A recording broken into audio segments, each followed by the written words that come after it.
for both military major operations as well as humanitarian and disaster relief. From landing zone operations, support in Iraq, the CRW has ensured warfighters on the ground were properly supplied to continue and bring the fight to the enemy. Continued response airmen from all elements have been critical to the continued support of Operation Inherent Resolve.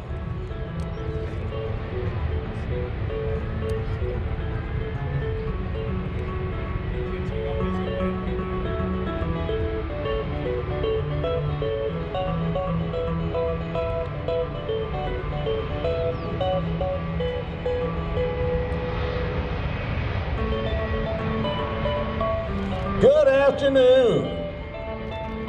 United States Air Force 437th Airlift Wing at Charleston Air Force Base. It's my pleasure this afternoon to describe for you today's flight demonstration by America's premier airlifter, the Boeing C-17 Globemaster III, the aircraft that ensures rapid global mobility for America. The aircraft takes off at a maximum angle of climb, demonstrating its impressive power and ability to depart an airport where enemy resistance is suspected. With a departure climb angle of over 25 degrees nose up, the aircraft will reach over 1,500 feet before crossing the departure end of the runway. The pilots for today's demonstration are Lieutenant Colonel J.D. Ferris, Captain Matt Gentry, and Captain Brad Head. The loadmasters are Master Sergeant Joel Klassen and Master Sergeant Will Green. The crew has a combined of over 19,500 flight hours in various aircraft, including the C-17 Globemaster, the C-141 Starlifter, the T-37 Tweak, the T-6 Texan, and the T-1 Jayhawk.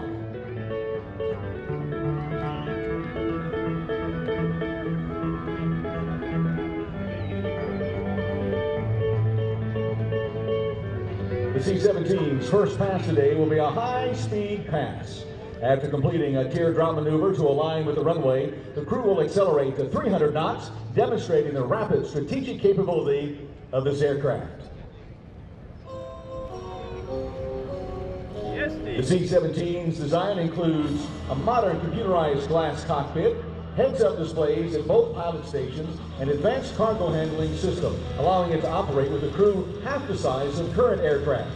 Only 3 crew members are required to fly a C-17. The aircraft's advanced design allows it to accomplish its entire mission with this minimum crew. Notice how quiet the C-17 is while passing at show center. This gives the Globemaster a tactical advantage while flying slow over hostile territory, and it's also environmentally friendly.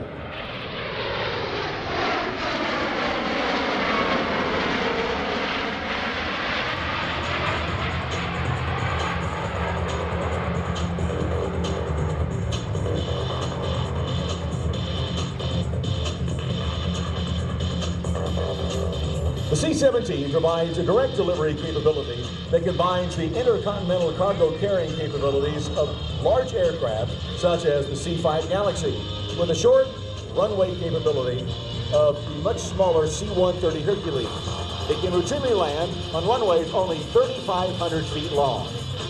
The C-17 is powered by 4 Pratt & Whitney F-117 engines. These are the same engines used by the Boeing 757. Each engine delivers over 40,000 pounds of thrust. This amount of thrust allows the Globemaster III to carry over 170,000 pounds of cargo. The range of the C-17 with this amount of cargo is 2,400 nautical miles. However, the C-17 can reach anywhere in the world non-stop using its air refueling capability.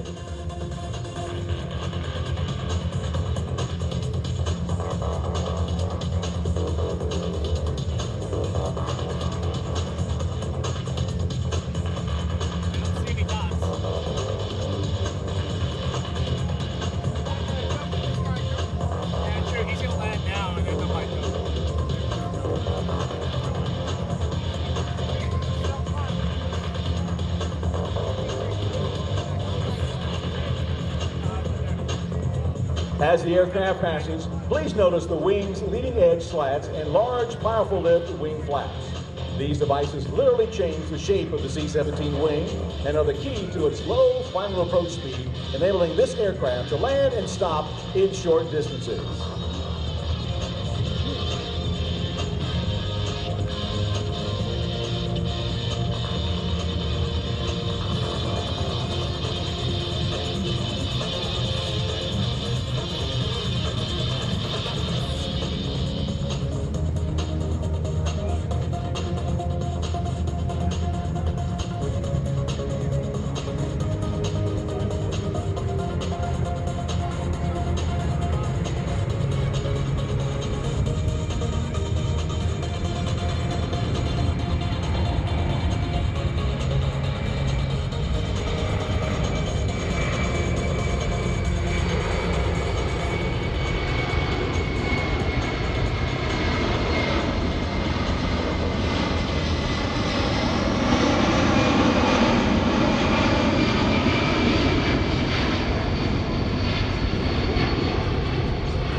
The aircraft is now performing a go-around maneuver using maximum power to demonstrate its ability to depart an airport where enemy resistance is suspected.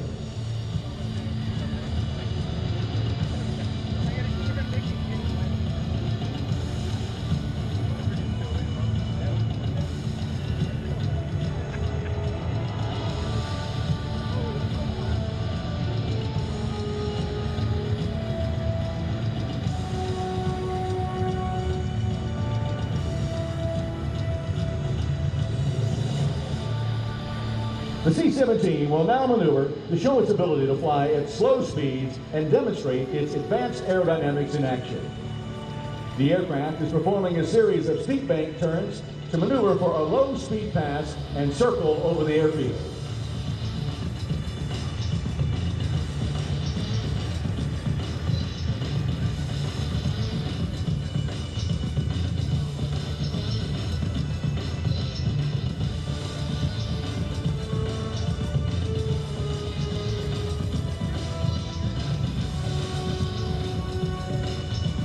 And in case you're wondering how big it is, the wingspan tip to tip is about half the length of a football field. The tail is over 5 stories tall. Empty, the C-17 weighs almost 280,000 pounds. But with maximum cargo and fuel loaded, that gross weight rises to 500,000 pounds. Notice the upturned wingtips and winglets. These increase aerodynamic drag and increase fuel economy. To give you a better idea of the aircraft's overall size, those winglets are over 9 feet tall.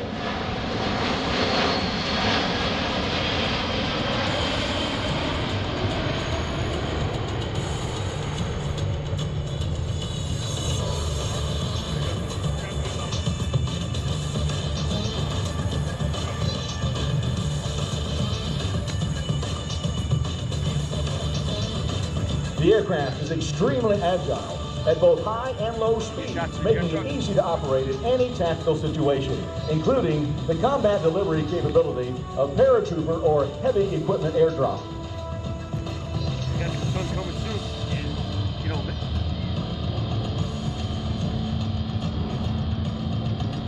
The C-17 uses quadruple redundant fly-by-wire system to run its flight controls. The fly-by-wire system means the aircraft's flight controls are electronically operated by inputs from the control sticks. There are 4 separate flight control computers, each of which can manage the entire system by itself. The computers continuously monitor the flight controls of each other. If there are any problems, they automatically work around the disabled system. In addition to these features, the C-17 still has a mechanical backup.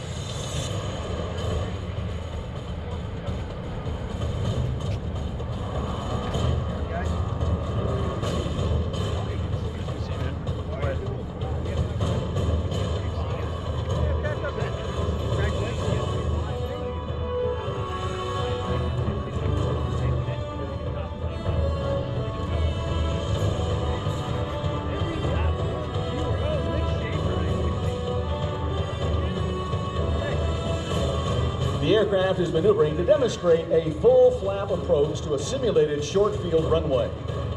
This short field capability allows the C-17 Globemaster III to land at over 6,000 more airfields worldwide than currently available to the C-5 Galaxy or commercial wide-bodied aircraft.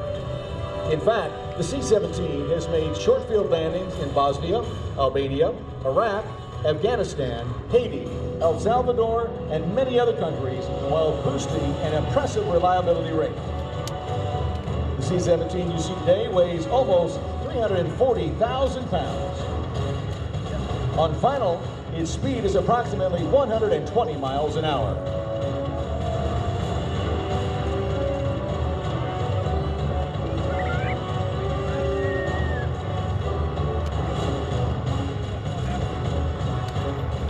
Approaching the end of the runway, the crew is simulating arrival at an airfield with hostile forces nearby. This approach tactic can also be used from very high altitude to avoid enemy fire. The C-17 made its inaugural flight in September of 1991. Since then, the C-17 has set over 20 world records, including payload to altitude and time to climb records. Boeing delivered the first operational C-17 to Charleston Air Force Base in June of 1993.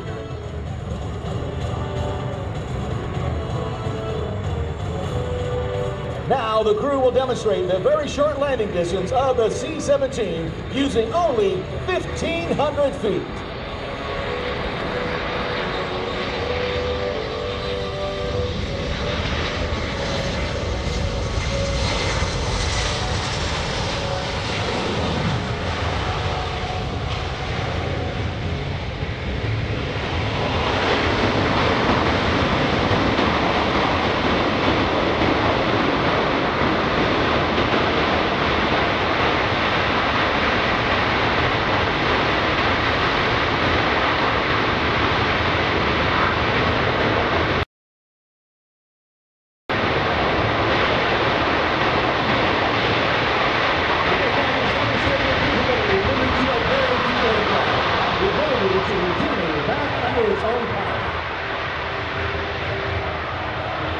Ground maneuverability is extremely important when space is limited for off-road operations on a day-to-day basis.